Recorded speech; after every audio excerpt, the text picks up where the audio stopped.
നാഥനില്ലാ കളരിയായി മാറിയിരിക്കുകയാണ് സംസ്ഥാനത്തെ മോട്ടോർ വാഹന വകുപ്പ്.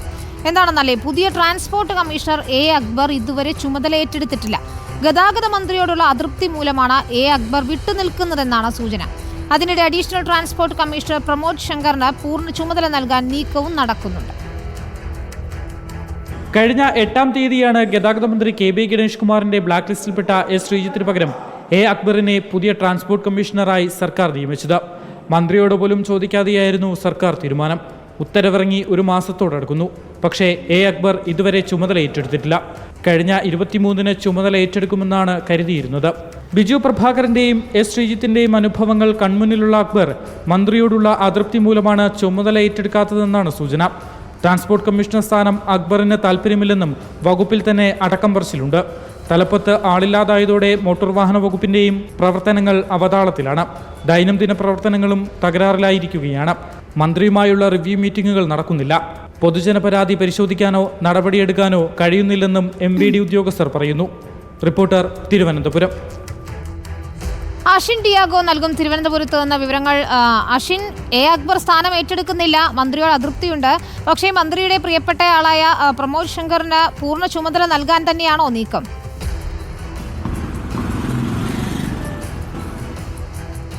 വിനിത, അത് അങ്ങനെ തന്നെയാണ്. കാരണം ഈ പ്രമോദ് ശങ്കറിനെ ഈ ട്രാൻസ്പോർട്ട് കമ്മീഷണറാക്കാനുള്ള നീക്കം അത് ദ്രുതഗതിയിലാണ്. മുഖ്യമന്ത്രിയുടെ മുന്നിൽ ആ ഫയലുണ്ട്. അത് മുഖ്യമന്ത്രി നാളെയോടുകൂടി അത് ഒപ്പിട്ട് ഉത്തരവായി തന്നെ പുറത്തിറങ്ങും എന്നുള്ളതാണ് നമുക്ക് മനസ്സിലാക്കാൻ സാധിക്കുന്നത്. എന്തായാലും കഴിഞ്ഞ ഒരു മാസമായി മോട്ടോർ വാഹന വകുപ്പിൻ്റെ തലപ്പത്ത് ആളില്ലാത്തതുകൊണ്ട് തന്നെ മോട്ടോർ വാഹന വകുപ്പിൻ്റെ പ്രവർത്തനങ്ങളെല്ലാം താളം തെറ്റിയിരിക്കുകയാണ്. ഒരു മാസത്തോടടുക്കുന്നു. കഴിഞ്ഞ 8-നാണ്, അതായത് ഓഗസ്റ്റ് 8-നാണ് ഇത്തരത്തിൽ ഈ സംസ്ഥാനത്ത് ഈ ഒരു IPS തലപ്പത്ത് മാറ്റം അല്ലെങ്കിൽ ഒരു അഴിച്ചുപണി ഉണ്ടാകുന്നത്. അതിൻ്റെ ഭാഗമായി തന്നെ മോട്ടോർ വാഹന ഈ ഒരു ട്രാൻസ്പോർട്ട് കമ്മീഷണറെ മാറ്റുന്നു. എസ് ശ്രീജിത്തിനെ മാറ്റി പകരം എ അക്ബറിനെ. അദ്ദേഹം നിലവിൽ ആ സമയത്ത് ക്രൈംബ്രാഞ്ച് IG ആണ്. അദ്ദേഹം ഇതുവരെ ചുമതല ഏറ്റെടുത്തിട്ടില്ല എന്നുള്ളതാണ് ഏറ്റവും പ്രധാനപ്പെട്ട കാര്യം. എന്തുകൊണ്ട് ചുമതല ഏറ്റെടുക്കുന്നില്ല എന്നുള്ള കാര്യത്തിൽ അദ്ദേഹം ഇതുവരെ വ്യക്തതയും വരുത്തിയിട്ടില്ല. ലീവിലാണോ എന്ന് ചോദിച്ചാൽ ലീവിലല്ല. എന്നാൽ പഴയ ജോലി, അതായത് ക്രൈംബ്രാഞ്ച് IG എന്നുള്ള ആ ഒരു ജോലി തുടരുന്നുണ്ടോ എന്ന് ചോദിച്ചാൽ അതിൽ തുടരുന്നുമില്ല. എങ്കിൽ എന്തുകൊണ്ട് പുള്ളി ഇത് അല്ലെങ്കിൽ ഈ IG ഇത് ഏറ്റെടുക്കുന്നില്ല എന്നുള്ളതാണ് ഏറ്റവും പ്രധാനപ്പെട്ട ചോദ്യം. അതിൽ നമുക്ക് മനസ്സിലാക്കാൻ കഴിയുന്ന 2 കാര്യങ്ങളാണ്. ഒന്ന്, ഈ പുതിയ ട്രാൻസ്പോർട്ട് കമ്മീഷണർക്ക് ഈ ചുമതല ഏറ്റെടുക്കാൻ താല്പര്യമില്ല.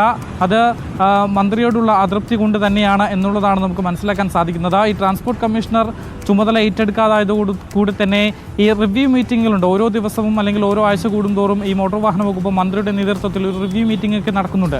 അത് ഇപ്പോൾ ഒരു മാസമായി മുടങ്ങിയിരിക്കുകയാണ്. മാത്രമല്ല, ഈ പരാതികൾ, ഈ പൊതുജനത്തിൻ്റെ പരാതി, മോട്ടോർ വാഹന വകുപ്പുമായി ബന്ധപ്പെട്ട പരാതികൾ, അവരുടെ സംശയങ്ങൾ, ആശയവിനിമയം ഒക്കെ നടത്തുന്നത് ഈ ട്രാൻസ്പോർട്ട് കമ്മീഷണറുമായാണ്. ആ ഒരു മെയിൽ ID തുറന്നു നോക്കാൻ പോലും ആരുമില്ല. ആ ഒരു അവസ്ഥയിലേക്കാണ് കാര്യങ്ങൾ പോകുന്നത്. പരാതി പരിഹരിക്കുന്നതിനോ ജനങ്ങളുടെ ആശങ്കകൾ പരിഹരിക്കുന്നതിനോ തലപ്പത്ത് ആളില്ലാതായി മാറിയിരിക്കുന്നു. ചുരുക്കത്തിൽ ദൈനംദിന പ്രവർത്തനങ്ങളെ തന്നെ ഇത് ബാധിച്ചിരിക്കുന്നു എന്നുള്ളതാണ് ഏറ്റവും പ്രധാനപ്പെട്ട കാര്യം. മറ്റൊന്ന്, എ അക്ബർ സ്വന്തം നിലയിൽ തന്നെ ഈ ഒരു വകുപ്പ് മാറ്റം, ഇത് തനിക്ക് താല്പര്യമില്ല, അത് മാറ്റിത്തരണം എന്നാവശ്യപ്പെട്ടുകൊണ്ടുള്ള നീക്കങ്ങൾ നടത്തുന്നുണ്ട് എന്നുള്ളതാണ് നമുക്ക് മനസ്സിലാക്കാൻ സാധിക്കുന്നത്. ഇതിനിടയിലാണ് ഈ ഗതാഗത മന്ത്രിയുടെ വിശ്വസ്തൻ കൂടിയായിട്ടുള്ള KSRTC CMD പ്രമോദ് ശങ്കറിനെ ഈ ഒരു സ്ഥാനത്തേക്ക് പൂർണ്ണ ചുമതല നൽകാനുള്ള നീക്കങ്ങൾ നടക്കുന്നത്. നാളെയോടുകൂടി ഇതിൻ്റെ ഉത്തരവിറങ്ങും എന്നാണ് നമുക്ക് മനസ്സിലാക്കാൻ സാധിക്കുന്നത്. അങ്ങനെയെങ്കിൽ പുതിയ ട്രാൻസ്പോർട്ട് കമ്മീഷണറായി പ്രമോദ് ശങ്കർ ഉടനെ തന്നെ നാളെ ഈ ഉത്തരവ് ഇറങ്ങുന്നതോടുകൂടി തന്നെ ചുമതലയേൽക്കും, പൂർണ്ണ ചുമതല ലഭിക്കും. ആ ഒരു രീതിയിലാണ് ഇപ്പോൾ കാര്യങ്ങൾ നീങ്ങുന്നത്. പക്ഷേ മോട്ടോർ വാഹന വകുപ്പിൻ്റെ ആ ഉദ്യോഗസ്ഥരിലടക്കം ഈ ഒരു തലപ്പത്ത് ആളില്ലാത്തതിൽ അതൃപ്തി പോകുകയാണ്. കാരണം അവർക്ക് ദൈനംദിന കാര്യങ്ങൾ ചെയ്യുന്നതിന് ഈ ഫയൽ നീക്കം ഒക്കെയുണ്ട്. അതിന് മുകളിൽ ആളില്ലാത്തത് കൊണ്ട് തന്നെ കാര്യങ്ങളൊന്നും നീങ്ങുന്നില്ല. ചുരുക്കത്തിൽ മോട്ടോർ വാഹന വകുപ്പ് കഴിഞ്ഞ ഒരു മാസമായി അനാഥമായിരിക്കുകയാണ്. ആരും തന്നെ തിരിഞ്ഞു നോക്കാനില്ലാത്തൊരു സാഹചര്യം. ഇതിനിടയിലാണ് പുതിയ ഒരു ട്രാൻസ്പോർട്ട് കമ്മീഷണറെ അല്ലെങ്കിൽ പൂർണ്ണ ചുമതല പ്രമോദ് ശങ്കറിന് നൽകാനുള്ള നീക്കവും നടക്കുന്നത്.